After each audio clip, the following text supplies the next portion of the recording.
This is the Music Halls of Fame podcast. This week we honor the year in music for 2009 along with a member of the Rock and Roll Hall of Fame class of 2009. We also look at the case for putting Bad Brains into the Rock and Roll Hall of Fame, plus our Spotlight Hall of Fame is the Canadian Music Hall of Fame in Calgary, Alberta, Canada.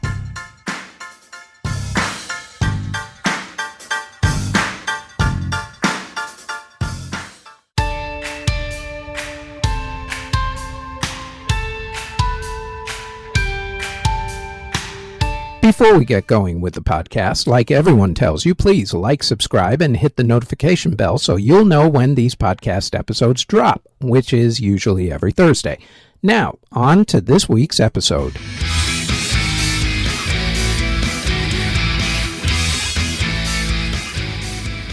This week, we are going to make the case for putting the Washington, D.C. black hardcore punk group Bad Brains into the Rock and Roll Hall of Fame.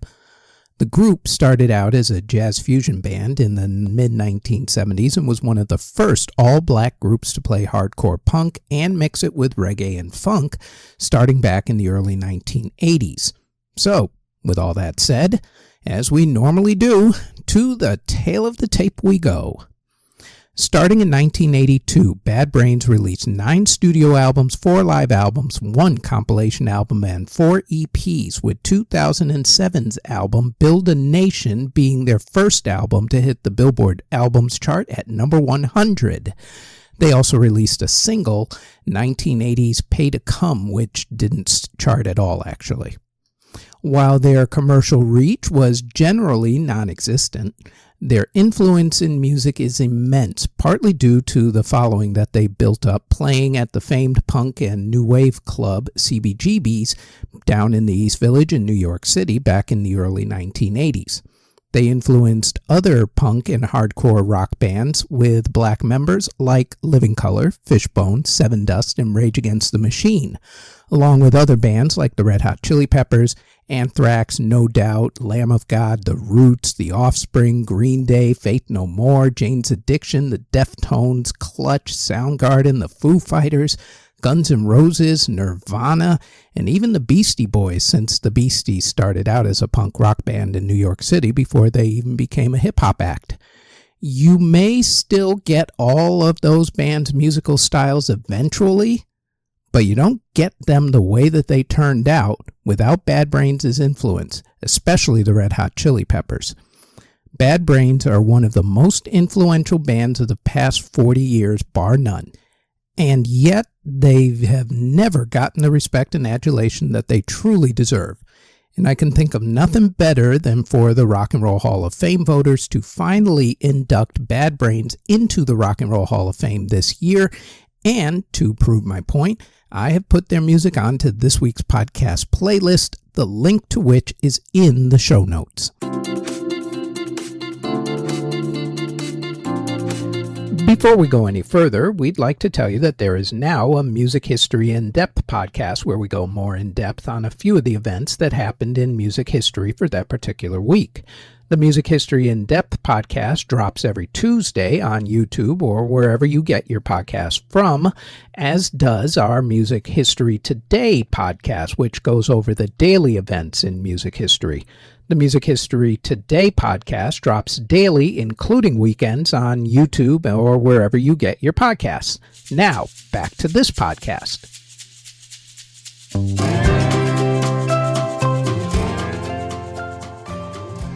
The year was 2009. In music, the major story was the death of Michael Jackson. BET did a tribute to him, which was passable at best. It was overshadowed actually earlier in the day when Michael's father, Joe Jackson, didn't talk about his son during his interviews, but instead decided that he was going to push his new music project. Family love. The MTV Video Music Awards also paid him a tribute with a performance by Janet Jackson and a speech by Madonna, but it was all overshadowed by the now infamous Kanye West interrupting Taylor Swift's speech incident. I'm gonna let you finish, but Beyonce had a better single. Anyway, In 2009, Chris Brown was charged with assaulting Rihanna the night before the Grammy Awards.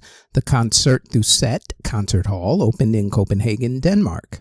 The inauguration of President Barack Obama drew star-studded power to inauguration concerts and balls, including Beyoncé, who, according to the mainstream media, got into trouble with singer Etta James because Etta supposedly didn't like the fact that Beyoncé performed Etta's classic At Last as the first dance song for the President and First Lady Michelle Obama because Etta thought that it should be her.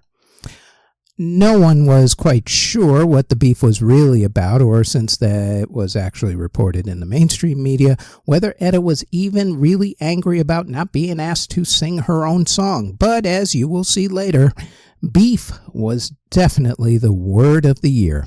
And it wasn't just Kanye versus Taylor or Etta versus Beyonce for that matter. The biggest album of the year in America was Taylor Swift's album Fearless. The biggest album of the year worldwide, though, was Britain's Got Talent contestant Susan Boyle. Other big albums were by U2, Lady Gaga, Eminem, Michael Bublé, Andrea Bocelli, Jay-Z, the Black Eyed Peas, Kings of Leon, the Hannah Montana movie soundtrack, and 3 of Michael Jackson's albums because death is always a great career move. You're just never around to enjoy the benefits of it. But your record label is. God bless the record labels.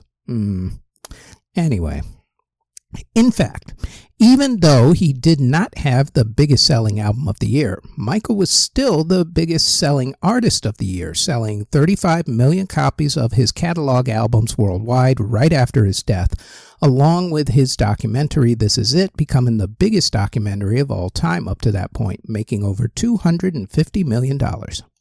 2009 was also Lady Gaga's coming out party with 3 of the biggest hits of the year being Just Dance, Telephone, and Poker Face. The Black Eyed Peas also had a big year with Boom Boom Pow and I Got a Feeling. Other best-selling singles of 2009 included Beyonce's Single Ladies, Taylor Swift's Love Story along with You Belong With Me, Flo Rida's Right Round, Jason Mraz's I'm Yours, Kanye's Heartless, and the All-American Rejects' Give You Hell. Remember that group? Yeah, they were kind of cool back in the day.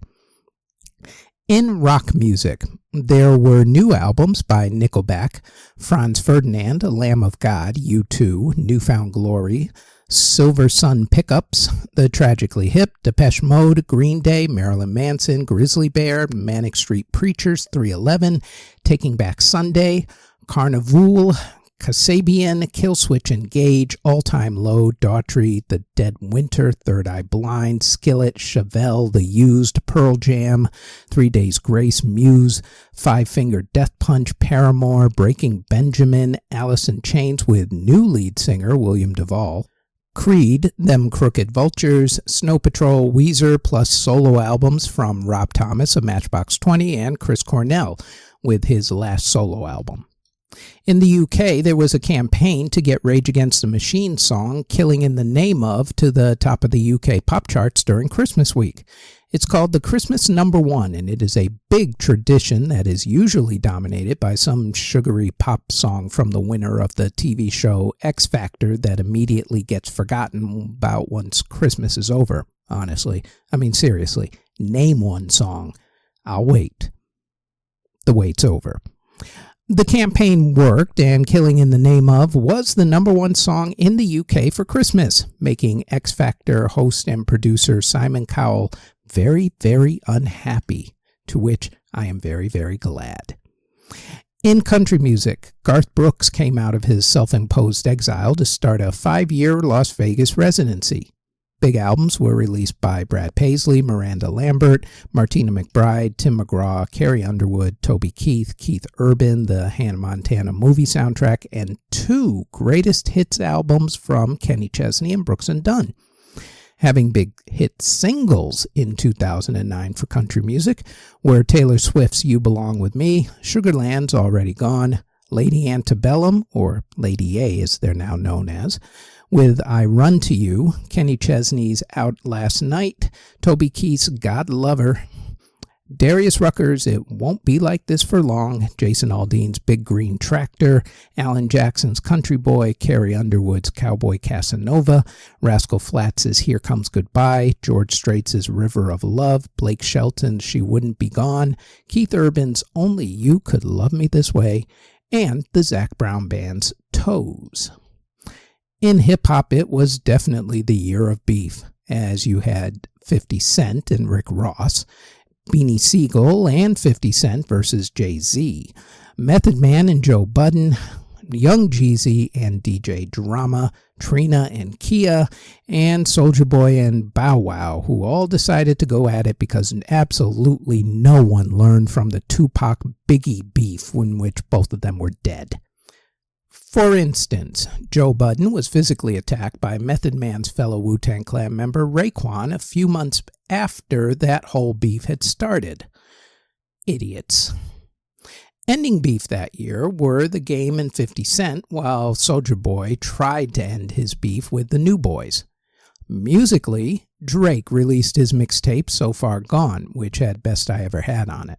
Eminem's Crack a Bottle and Flo Rida's Right Round both hit number 1 on the charts, but the biggest and probably most enduring hip-hop song from 2009 was Jay-Z and Alicia Keys' New York City anthem, Empire State of Mind.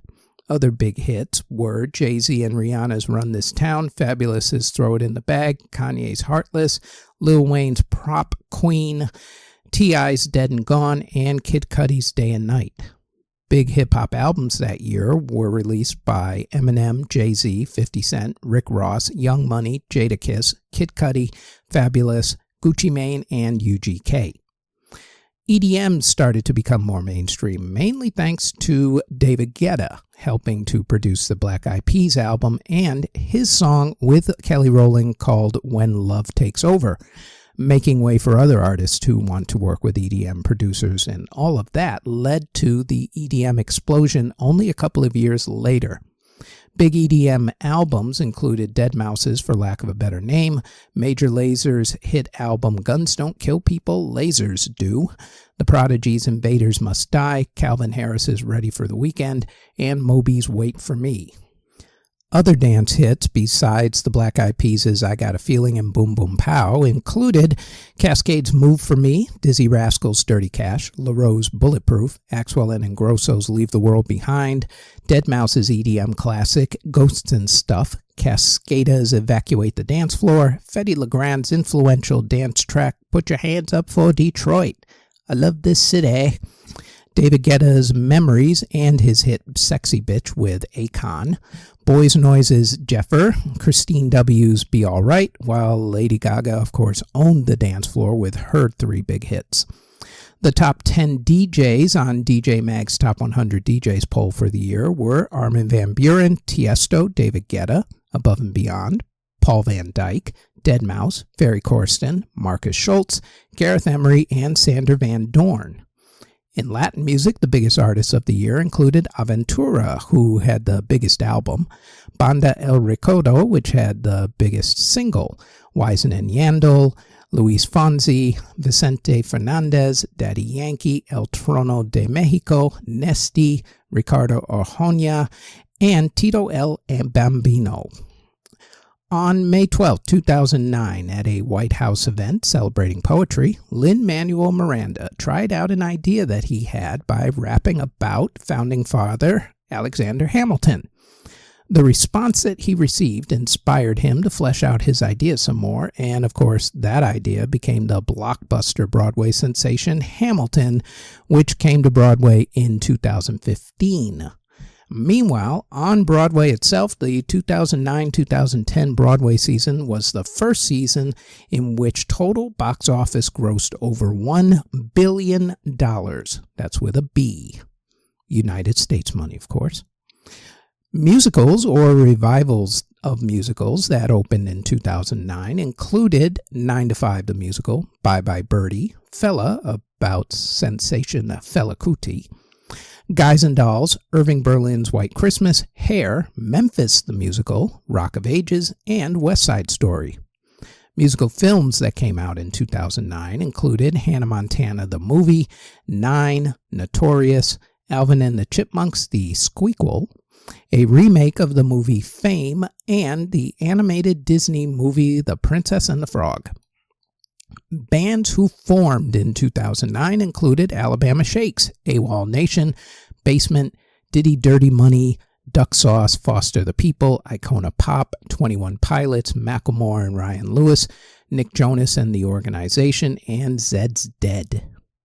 Bands who broke up in 2009, of course before their inevitable reunions, or announced their hiatus included All Saints, Love and Rockets, Live, Blue Cheer, Danity Kane, Divinals, EMF, Oasis after yet more beef between the Gallagher brothers, Peter, Paul and Mary, Fall Out Boy, The Pussycat Dolls, Hanoi Rocks, The Verve, Violent Femmes, Stereolab, and Escape. Bands that either reunited or came back from extended breaks included The Bee Gees, Blink-182, Cinderella, Creed, Capone and Noriega, The Cranberries, Faith No More, House of Pain, Johnny Hates Jazz, Limp Bizkit, Method Man and Redman, Mott the Hoople, Mr. Big, Fish, The Plastic Ono Band, Public Image Limited, Skunk Anansi, Spandau Ballet, Wang Chung, Sublime, and the Jacksons. Aside from Michael Jackson, other major musical deaths from that year included guitarist Ron Ashton of the Stooges, guitar great Les Paul, DJ AM, Billy Powell of Lynyrd Skynyrd, singer Dan Seals, former basketball player and jazz man Wayman Tisdale, blues great Coco Taylor, singer Al Martino, Avenged Sevenfold founder The Rev, singer Vic Chestnut, singer Carla Boney, singer Stephen Gately of Boyzone, singer Taylor Mitchell, singer Mercedes Sosa, DJ Rock Rada, singer Willie DeVille, drummer Uriel Jones of Motown's house band The Funk Brothers, Randy Kane of the Delphonics, Bob Bogle of the Ventures, rapper Dalla, Steve Ferguson of NRBQ, opera singer Shi Pei Pu, the father of Latin Boogaloo Joe Cuba, singer Vern Gosdin, composer Maurice Jarre, singer Elaine Bouchon, singer Hank Lachlan, Lux Interior of the Cramps, Dewey Martin of Buffalo Springfield, and Mary Travers of Peter, Paul and Mary. In awards for the music of 2009, at the Grammy Awards, Taylor Swift's Fearless won Album of the Year, making her, at the age of 20, the youngest winner of the award, at least until Billie Eilish came along and blew away that record a decade later. Record of the Year went to Kings of Leon for Use Somebody. Beyoncé won Song of the Year for Single Ladies, and the Zac Brown Band won Best New Artist. At the MTV Video Music Awards, Beyoncé won Video of the Year for Single Ladies, although, as mentioned earlier, Kanye stole the show and not in a good way. At the American Music Awards, Taylor Swift won Artist of the Year. Beyoncé won Album of the Year at the Soul Train Music Awards. The Billboard Music Awards weren't actually held that year. Lady Gaga's Born This Way won Favorite Album, and Katy Perry and Kanye's song E.T. won Favorite Song at the People's Choice Awards. Taylor Swift won Entertainer of the Year at the Country Music Association Awards and also won Entertainer of the Year at the Academy of Country Music Awards. Florence and the Machine won Best British Album for Lungs, and JLS won Best Song for Beat Again at the Brit Awards. During that ceremony, Iron Maiden became the first heavy metal act to win a Brit Award when they won for the Best Live Act Award. Kanan won Artist of the Year. Michael Bublé's Crazy Love won Best Album, while Michael's song Haven't Met You Yet won Best Song at the Juno Awards. Empire of the Sun won Album of the Year for Walking on a Dream, and they also won Song of the Year for Walking on a Dream at the ARIA Music Awards. At the Eurovision Singing Contest, which was held in Moscow, Alexander Rybak from the country of Norway won for the song Fairy Tale. At the Tony Awards, Billy Elliot the Musical won Best Musical, and Hair won Best Revival of a Musical. Stephen Reich's piece Double Sextet won the Pulitzer Prize for Music. For Academy Award music categories, the soundtrack to the movie Up won Best Film Score, and The Weary Kind from the movie Crazy Heart won Best Song. Speech DeBille won the Mercury Music Prize, becoming the first woman in 7 years to win that award. The Rock and Roll Hall of Fame induction ceremony took place on April 4th in a public auditorium for the first time in 12 years in the city of Cleveland, Ohio. It was also the first time that the public were allowed to buy tickets to the event. At that ceremony, bass guitarist Bill Black, drummer DJ Fontana, and keyboardist Spooner Oldham were inducted into the Sidemen category. It was the final year of that particular category, as the category was expanded upon in 2010 and became known since then as the Award for Musical Excellence category. In the Performers category, the Hall inducted Metallica, Bobby Womack, Little Anthony and the Imperials, Run DMC, and Jeff Beck. And in the Early Influencers category, the Hall inducted this next person. Wanda Jackson was born on October 20th, 1937 in Maud, Oklahoma.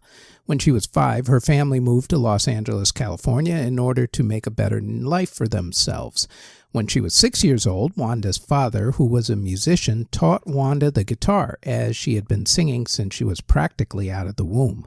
And soon, with lessons from her father and other people, Wanda was good enough to start playing with her father on stage. When Wanda was 9, her family moved back to Oklahoma, this time to Oklahoma City. She started singing in churches and across the city. Then she auditioned for the local radio station KPLR, where she hosted a radio segment. In 1952, country music singer Hank Thompson heard her radio show and invited her to perform on stage with him, and that, in turn, led to a regular gig performing with Merle Lindsay's band. She was still in high school during this time, mind you. While she was performing and eventually recording with both Hank and Merle, her first opportunity at a recording contract came through. It was with Capitol Records, who actually rejected her, telling her that, quote, "girls don't sell records," end quote. Decca Records eventually signed her, and she and her family moved back to Los Angeles in order for her to record. Her first big hit was a country music song with her Hank Thompson bandmate Billy Gray called "You Can't Have My Love," which went to number 8 on the country music charts. Instead of going into her career full blast, though, Wanda decided to go back to high school for her senior year. Stardom would have to wait a year. Once she graduated high school, it was game on. She went back to Nashville to record with Decca Records again, and while she was there, she got to perform at the Grand Ole Opry. She didn't actually enjoy the experience, as she heard other performers that night making fun of her. Soon, she started touring, with her father quitting his job and becoming her road manager. One of her first tours was with a young up-and-coming kid named Elvis Presley. And it was during her time with Elvis in 1955 that he encouraged her to stop doing country and to start doing rock and roll. In 1956, she was let go by Decca Records, but Capitol Records came calling again, since she had proven that girls could indeed sell records.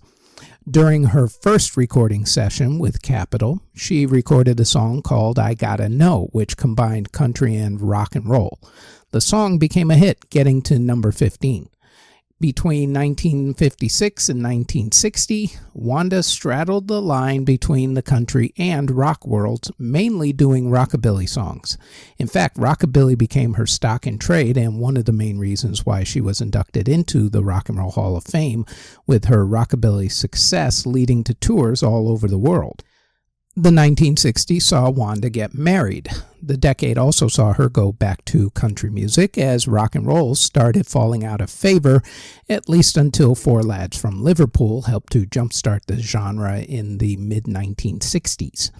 Wanda had a country music TV show for a few years as well called Music Village, and while she was doing country songs, she was also doing songs for the international market, which opened up even more opportunities for her, especially with her touring. In the 1970s and 80s, Wanda focused on recording gospel music, as she and her husband had become born-again Christians. She still recorded some country music albums, though. However, Capitol knew that she really wanted to do gospel music, so they let her go to gospel record label Word Records. In the late 1970s, Wanda temporarily quit the entertainment industry completely, moved the family to Texas, and became a stay-at-home mother. That didn't take for too long. The family moved back to Oklahoma and got back in the game.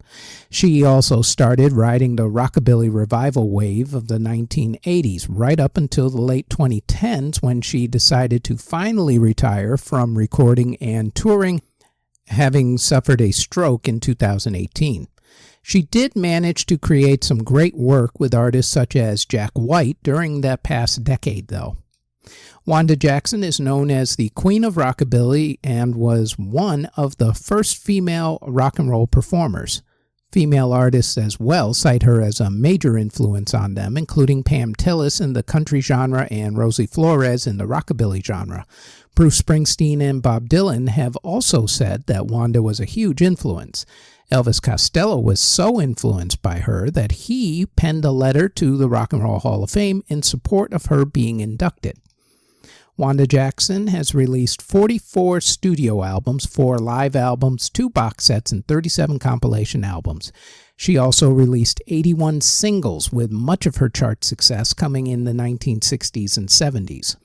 Wanda was nominated for 2 Grammy Awards. She has also been inducted into numerous halls of fame and is included on many greatest artists of all time lists.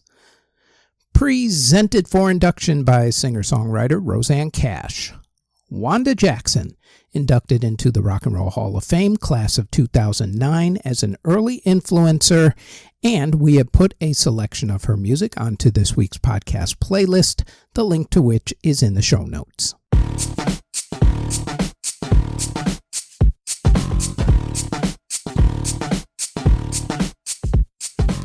In America, the main recording group for the recording industry and the one who gives out the Grammy Awards is the Recording Academy.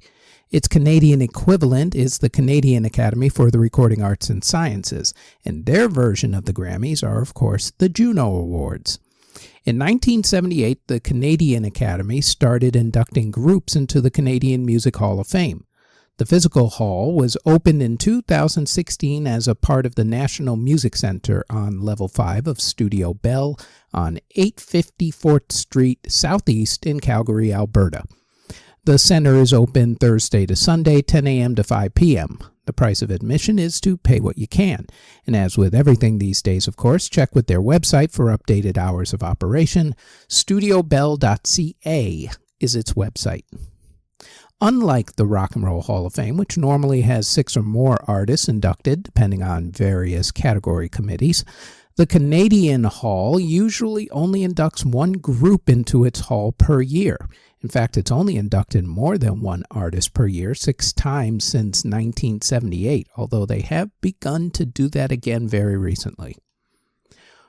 Corey Hart, yes, that's his real name, not a stage name, was born on May 31st, 1962.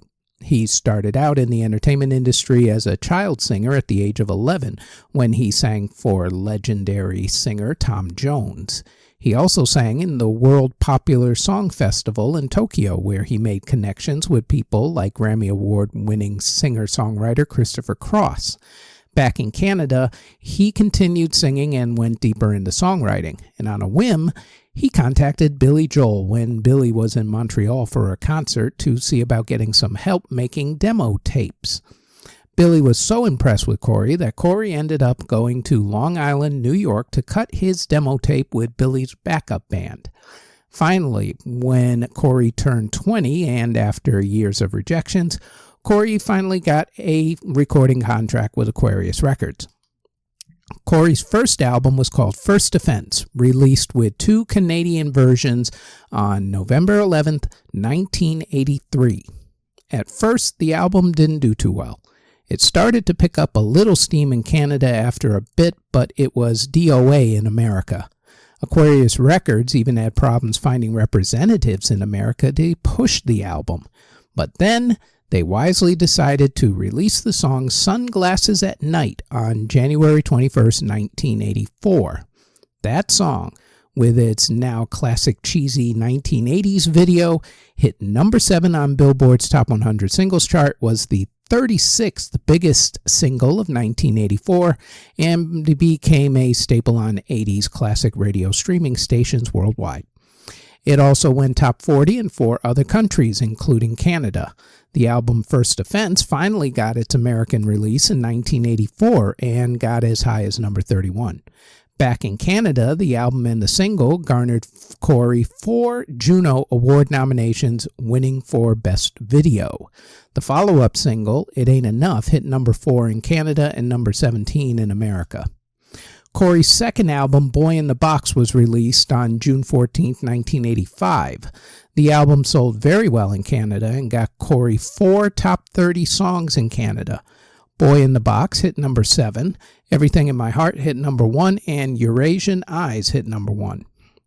His biggest hit from that album, and the one that would win Corey the Juno Award for Single of the Year, was the hit song Never Surrender, which hit number 1 in Canada and number 3 in America.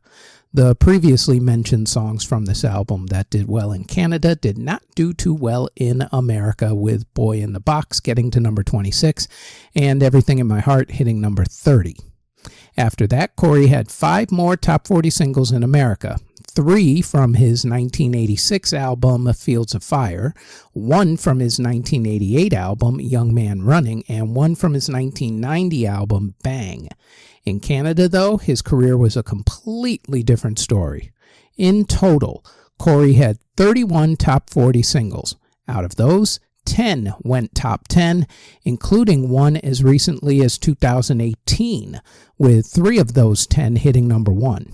He's been nominated for 20 Juno Awards and counting, winning 2 of them. And even though he's known for only 2 songs in America as far as classic rock radio stations are concerned, he's far bigger in his home country of Canada, which is why he was inducted into the Canadian Music Hall of Fame. Corey Hart, with those sunglasses at night, Never Surrender. Inducted into the Canadian Music Hall of Fame in 2019, and we have put his greatest hits onto this week's podcast playlist. And like I've said all throughout this podcast, that link is down below in the show notes.